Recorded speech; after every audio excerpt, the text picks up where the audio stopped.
Hello friends, study classes के YouTube channel में आप सभी लोगों का बहुत बहुत स्वागत करते हैं। फ्रेंड्स, आज के इस वीडियो में हम लोग पढ़ेंगे मेजरमेंट, मापन क्या होता है, जो फिजिक्स का फर्स्ट चैप्टर है।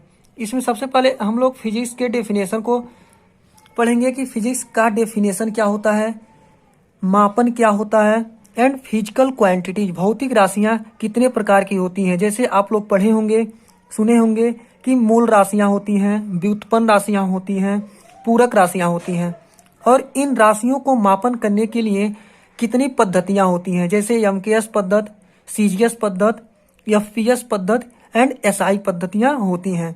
इसको पढ़ने के लिए आज हम लोग इस वीडियो को देख रहे हैं। तो चलिए सबसे पहले हम फिजिक्स को डिफाइन करते हैं।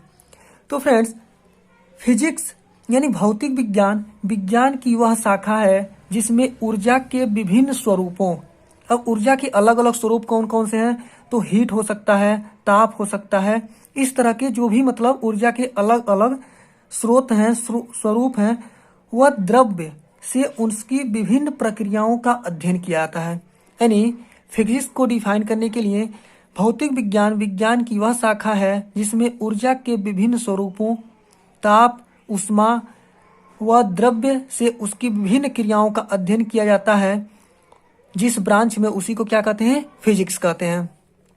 यानी भौतिक विज्ञान जो है ग्रीक शब्द से बना है, जिसका अर्थ क्या होता है, प्रकृति होता है। यानी प्रकृति में जो भी चीजें, यानी जो भी घटनाएं घटित हो रही हैं, इसका अध्ययन करना जिस ब्रांच के अंतर्गत आता है, उसे क्या कहते हैं, फिजिक्स कहते हैं। सर आइजक न्यूटन को भौतिक विज्ञान का जन्मदाता या पिता कहा जाता है। अब हम इसमें पढ़ेंगे कि मेजरमेंट क्या होता है, यानी मापन मापन को कैसे डिफाइन करेंगे। तो मापन को डिफाइन करने के लिए क्या, किसी पदार्थ, वस्तु, व्यक्ति अथवा क्षेत्र से संबंधित विभिन्न भौतिक राशियां, जैसे लंबाई हो गई, आयतन हो गई, क्षेत्रफल, समय, द्रव्यमान आदि का मानक मात्रकों की तुलना में शुद्ध संख्यात्मक मान जो प्रदर्शित करता है, प्रदर्शित करना ही क्या कहलाता है, मापन कहलाता है। एक बार और देखते हैं, किसी पदार्थ, वस्तु, व्यक्ति अथवा क्षेत्र से संबंधित विभिन्न भौतिक राशियों, जैसे कौन कौन सी राशियां हो सकती हैं, लंबाई, आयतन, क्षेत्रफल, समय, द्रव्यमान आदि का मानक मात्रकों के साथ तुलना, जो संख्यात्मक मान होता है, शुद्ध संख्यात्मक मान होता है, इसी को प्रदर्शित करने के लिए मापन का यूज किया जाता है। जैसे मान लीजिए, यदि हम किसी फल है, मान लीजिए कोई फल है हमारे पास, उसको वजन करना है, तो फल के भार को किलोग्राम में व्यक्त किया जाता है, तेल की मात्रा को लीटर में व्यक्त किया जाता है, रस्सी की लंबाई को मीटर में व्यक्त किया जाता है, और इसे दर्शाने के लिए जिस भी यूनिट्स का यूज किया जाता है, इसी को मापन कहते हैं। जैसे फल का मात्रा, कोई फल हो, उसे हम वजन करेंगे तो उसे लीटर में नहीं व्यक्त करेंगे, उसका क्या होगा, उसको व्यक्त करने के किलोग्राम का यूज किया जाता है। जैसे मान लीजिए रस्सी की लंबाई है, इसे हम किलोग्राम में नहीं व्यक्त कर सकते हैं, इसे हम लीटर में नहीं व्यक्त कर सकते हैं। लंबाई को हमेशा जो है मीटर में ही व्यक्त किया जाएगा। अब आगे पढ़ेंगे कि फिजिकल क्वांटिटीज कौन कौन सी हैं। आप लोग चाहे तो इसे नोट्स बना सकते हैं, क्योंकि बहुत ही अच्छे तरीके से हमने नोट्स बना करके आप लोगों को पढ़ा रहा हूँ, तो आप लोग इसे नोट्स भी बना सकते हैं अपने फायदे के लिए। मतलब एक बार आप लोग नोट्स बना लिए, फिर आप पढ़ते रहिए इसको। अब फिजिकल क्वांटिटीज की बात करें तो जिसे संख्या के रूप में प्रकट किया जा सके, उसे क्या कहते हैं, फिजिकल क्वांटिटी कहते हैं, भौतिक राशियां कहते हैं। यानी जिसे संख्या के रूप में व्यक्त किया जा सके, उसे राशि कहते हैं। जैसे जनसंख्या, वस्तु की लंबाई, प्रतिशत, वस्तु का भार आदि सब क्या है, भौतिक राशियों के एग्जाम्पल हैं। अब भौतिक राशियां कितने प्रकार की होती हैं, तो भौतिक राशियां जो हैं वह अलग अलग बेस पे, अलग अलग कंडीशन के आधार पर होती हैं। तो पहला जो है, मात्रक तथा मापन के आधार पर भौतिक राशियों को हम डिफाइन करेंगे। तो मात्रक तथा मापन के आधार पर जो हमारा पहला है, वो है मूल राशियां, यानी बेस क्वांटिटीज। अब बेस क्वांटिटीज क्या है, तो वे राशियां जो अन्य राशियों से स्वतंत्र होती हैं, यानी वे राशियां जो अन्य राशियों से स्वतंत्र होती हैं तथा जिन्हें व्यक्त करने के लिए अन्य भौतिक राशियों की आवश्यकता नहीं होती है, उसे क्या कहते हैं, मूल राशियां कहते हैं। मूल राशि का डिफिनेशन क्या हुआ, तो वे फिजिकल क्वांटिटीज जो किसी अन्य राशियों से स्वतंत्र होती हैं, यानी किसी दूसरे राशि पर आश्रित नहीं होती हैं, उसे क्या कहते हैं? मूल राशि कहते हैं। अगला हम जो पढ़ेंगे वो पढ़ेंगे व्युत्पन्न राशियां। यहाँ पर हम मूल राशियों को सबसे पहले देख लेते हैं कौन कौन सी हमारी मूल राशियां होती हैं, नहीं तो इसे आगे हम डिस्कस करते हैं। यहीं पर देख लेते हैं कि मूल राशियां कौन कौन सी होती हैं। तो जो मूल राशियां होती हैं वह मुख्यतः 7 होती हैं: लंबाई, समय, ताप, द्रव्यमान, विद्युत धारा, ज्योति तीव्रता एंड पदार्थ की मात्रा। अब इन राशियों की जो 7 मूल राशियां हमारे पास हैं, इनका यूनिट्स क्या होता है, मात्रक क्या होता है, इसे देख लें।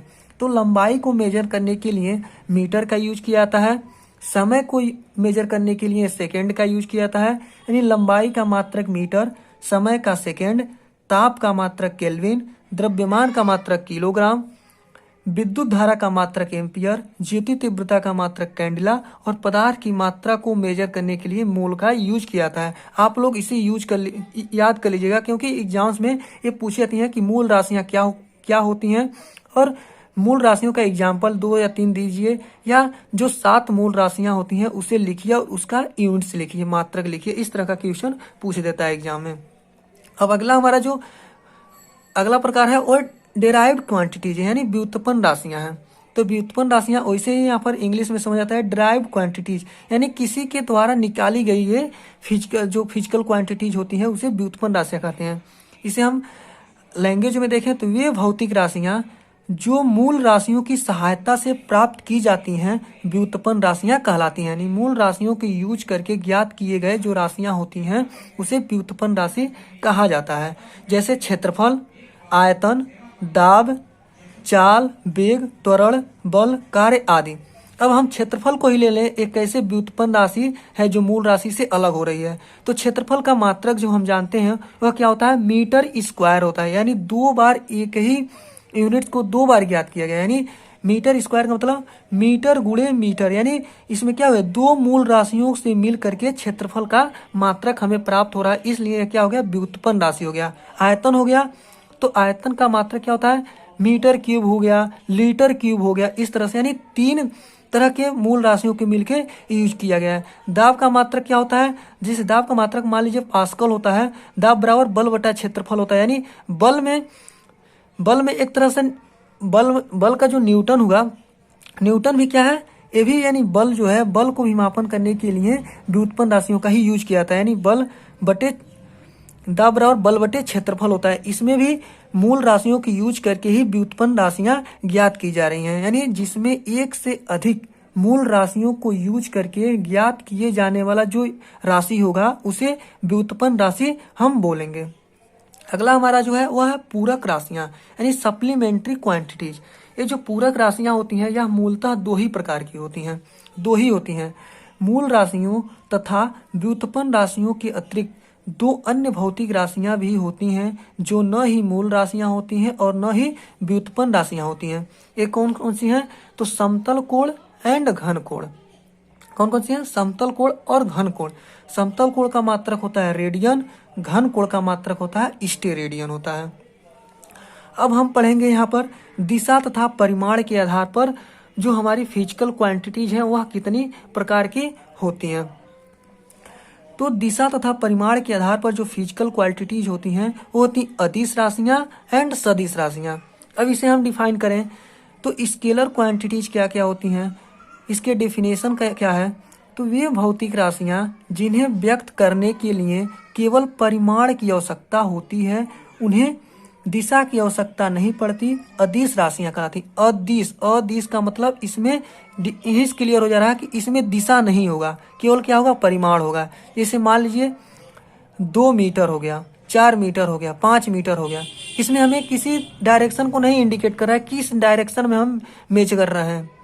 अब यहीं पर दे दे कि बल दे दे, 2 न्यूटन का बल लग रहा है, तो यानी बल को किसी भी क्षेत्र में नहीं लगा सकते हैं, किसी भी डायरेक्शन में नहीं लगा सकते हैं। बल हम किसी भी एक क्या बोलते हैं फिक्स डायरेक्शन में लगाएंगे। जैसे 2 न्यूटन का बल ऊपर लगाएंगे या नीचे लगाएंगे या आगे लगाएंगे या पीछे लगाएंगे, यानी बल हमारा जो होगा सदिश राशि होगा। और अदिश राशि होगा जिसमें केवल परिमाण की आवश्यकता होती है, दिशा की आवश्यकता नहीं होती है, उसे अदिश राशि कहते हैं या स्केलर क्वांटिटीज कहते हैं। इसका एग्जाम्पल लिख लें तो दूरी, चाल, द्रव्यमान, आयतन, घनत्व, कार्य, ताप, विद्युत धारा, समय, ऊर्जा, शक्ति, दाब, आवृत्ति, आवेश, ऊष्मा, विभव आदि। यानी बहुत सारे ऐसी फिजिकल राशि हैं जिसको व्यक्त करने के लिए केवल और केवल परिमाण की आवश्यकता होती है, कोई दिशा की आवश्यकता नहीं होती है। उसे हम क्या बोलते हैं? अदिश राशि बोलते हैं, स्केलर क्वांटिटी बोलते हैं। अगला हम पढ़ेंगे सदिश राशि क्या होती है। सदिश राशियां या वेक्टर क्वांटिटीज तो वे भौतिक राशियां जिन्हें व्यक्त करने के लिए परिमाण के साथ साथ दिशा की भी आवश्यकता होती है, उसे क्या बोलते हैं? सदिश राशि या वेक्टर क्वांटिटीज बोली जाती है। क्या बोल रहा है? वे भौतिक राशियां जिन्हें व्यक्त करने के लिए परिमाण के साथ साथ दिशा की भी आवश्यकता होती है, उसे सदिश राशि बोलते हैं। और अदिश राशि में क्या बोल रहा था? वे भौतिक राशियां जिन्हें व्यक्त करने के लिए ओनली परिमाण की आवश्यकता होती है, उसमें दिशा की आवश्यकता नहीं होती है, इसलिए उसे अदिश राशि बोलते हैं। और इसमें परिमाण के साथ साथ दिशा की भी आवश्यकता होती है, इसलिए इसे सदिश राशि बोलते हैं। यहाँ पर नाम से भी कंफर्म हो जा रहा है, सदिश यानी मतलब जिसमें दिशा होगा उसे सदिश राशि कहेंगे, और अदिश का मतलब जिसमें दिशा की आवश्यकता नहीं पड़ेगी उसे अदिश राशि बोलेंगे। अब सदिश राशि का एग्जाम्पल देखते हैं। विस्थापन हो गया, वेग हो गया, त्वरण हो गया, बल, संवेग, आवेग, भार, बल आघूर्ण, कोणीय वेग, वैद्युत क्षेत्र, चुंबकीय तीव्रता, चुंबकीय आघूर्ण, वैद्युत तीव्रता आदि जो है हमारे वेक्टर क्वांटिटीज के एग्जाम्पल्स हैं। इन सभी को हम आगे भी डिस्कस करेंगे कि विस्थापन क्या होता है, वेग क्या होता है, त्वरण क्या होता है, सबका अलग अलग जो है अपना डेफिनेशन है। और ये जो चैप्टर है बहुत ही इंटरेस्टिंग चैप्टर है, तो आप लोग आगे भी देखिएगा। चलिए अब हम लोग देखेंगे कि जो मेजरमेंट करते हैं इसके यूनिट्स क्या होते हैं और इनके कौन कौन से पद्धतियां हैं। तो सबसे पहले फ्रेंड्स मेजरमेंट को एक बार और यहाँ पर हम डिफाइन करेंगे और फिर इसके हम क्या बोलते हैं क्लासिफिकेशन को आगे पढ़ते रहेंगे। किसी भौतिक राशि का उसके निश्चित मानक से तुलना करना ही क्या कहलाता है? मापन कहलाता है। यानी किसी भौतिक राशि का उसके निश्चित मानक से तुलना या अध्ययन करना ही मापन कहलाता है। जैसे प्रत्येक भौतिक राशि के मापन के लिए निम्न दो कारकों की आवश्यकता होती है। वो कौन कौन से हैं?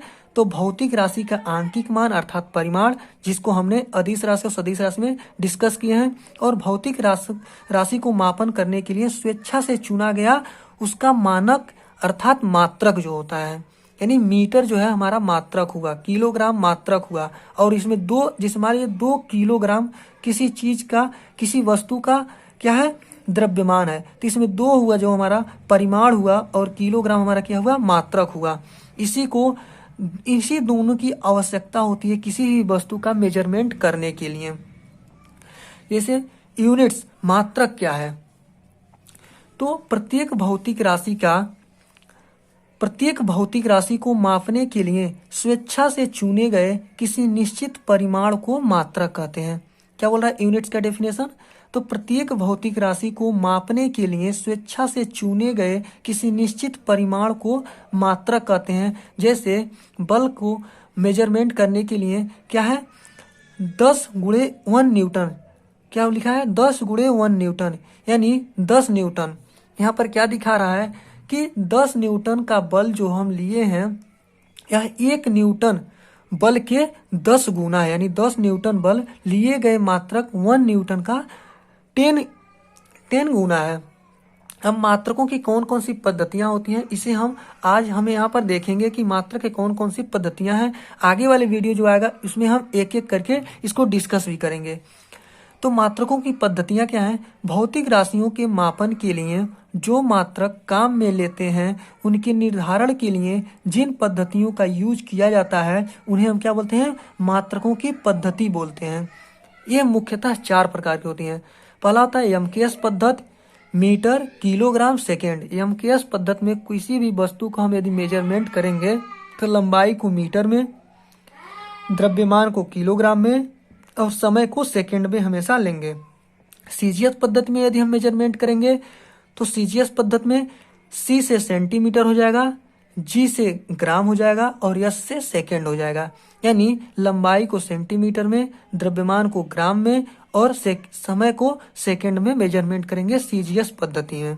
अगला हमारा एफपीएस पद्धति यानी फुट पाउंड सेकंड, यानी इसमें क्या करेंगे, लंबाई को हम मेजरमेंट करेंगे फुट में, द्रव्यमान को मेजरमेंट करेंगे पाउंड में और समय को सेकंड में। जैसे आप लोग देखते हैं जब हम अपने इस मान लीजिए 4 व्हीलर होता है, ट्रैक्टर हो गया, टाली हो गया या कोई भी 4 व्हीलर लीजिए, उसमें जो हम वजन कराने जाते हैं उसको पाउंड में हमें मिलता है कि कितना पाउंड इसमें एयर भरा हुआ है। आप लोग जाहिर सी बात है जब आप केक लेने जाते हैं बर्थडे में अपने, तो केक को भी मेजर किस में करता है दुकानदार, तो पाउंड में ही केक को भी वजन करता है। अगला हमारा चौथा पद्धति है एसआई पद्धति और सबसे ज्यादा इसी पद्धति में मेजरमेंट किया जाता है। अंतर्राष्ट्रीय पद्धति यानी इस पद्धति का यूज पूरे वर्ल्ड में किया जाता है, एसआई पद्धति का, अंतर्राष्ट्रीय पद्धति का। यह क्या होता है, तो यही जो एमकेएस पद्धति का सुधरा हुआ रूप है उसी को हम क्या बोलते हैं, इंटरनेशनल सिस्टम बोलते हैं। मीटर किलोग्राम सेकेंड यानी लंबाई को मीटर में मेजर किया जाता है, द्रव्यमान को किलोग्राम में और समय को सेकंड में मेजर किया जाता है। तो ये था आज का हमारा क्लास। आप लोग इस वीडियो में क्या क्या पढ़े हैं, तो हम लोग पढ़े हैं फिजिक्स का डेफिनेशन क्या होता है, मेजरमेंट का डेफिनेशन क्या होता है, फिजिकल क्वांटिटीज क्या होती हैं और फिजिकल क्वांटिटीज कितने प्रकार की होती हैं अलग अलग बेसिस पे। उसके बाद पढ़े कि हमारी जो फिजिकल क्वांटिटीज होती हैं वह कितने प्रकार की होती हैं, जैसे सदिश राशि, अदिश राशि, यानी स्केलर क्वांटिटीज और वेक्टर क्वांटिटीज को डिस्कस किए हैं।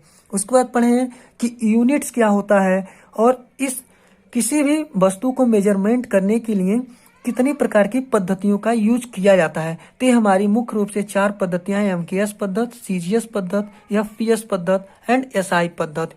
हम आशा करते हैं कि आप लोगों को यह वीडियो अच्छे से समझ में आया होगा और यहीं से नेक्स्ट वीडियो देखने के लिए आप अभी इस चैनल को सब्सक्राइब कर लीजिएगा। वीडियो अच्छा लगा है तो अपने दोस्तों को भी शेयर भी करिएगा। आगे वाली वीडियो में हम लोग पढ़ेंगे कि एमकेएस पद्धति क्या होता है, सीजीएस पद्धति क्या होता है, एफपीएस पद्धति क्या होता है और एसआई इंटरनेशनल सिस्टम क्या होता है। इसे हम डिटेल में डिस्कस करेंगे। आज के लिए बस इतना ही, मिलते हैं फिर से अगले वीडियो में। तब तक के लिए जय हिंद, जय भारत।